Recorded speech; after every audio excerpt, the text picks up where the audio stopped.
காலையிலேருந்தே விட்டு விட்டு தூரல் விழுகிறதும் போகிறதுமாவே இருந்துச்சு. காலையிலேருந்து ஒரு பார்சலுக்கு வேறு வெயிட் பண்ணிகிட்டே இருந்தேன். அது வரவே கொஞ்சம் லேட் ஆயிடுச்சு. அதுக்காண்டி உட்காந்தே டைம் போனதே தெரியல.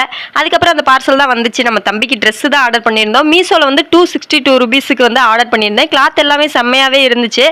அதோட அதெல்லாம் ஒரு ஓரமாக எடுத்து வச்சுட்டு நம்ம வேலையை பார்ப்போம். இன்றைக்கி சிவன்ராத்திரி வேறையா, நம்ம வீடு வாசல்லாம் அலசணும். ஆனால் எங்கள் ஊரில் வந்து நாளைக்கு தான் திருவிழா மாதிரி கொண்டாடுவாங்க. இன்றைக்கி அந்தளவுக்கு இருக்காது. இன்றைக்கி வந்து பச்சை பரப்புவாங்க, நாளைக்கு தான் திருவிழாவே சாமியாட்டம் எல்லாமே இருக்கும்.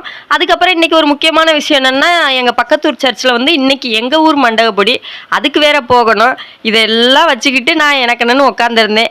நம்ம செல்லம்மா வேற அவங்க மகனை பிரிஞ்சு போக மாட்டேன்னு வாசல்லே வந்து நின்னாங்க. தூரல் வேலை இருந்துச்சு, அதை கட்டி போட்டுட்டு அப்படியே நம்ம டிராக்டருக்கு தான் போனாச்சு. சும்மாவே அது ஒர்க் ஆகாது.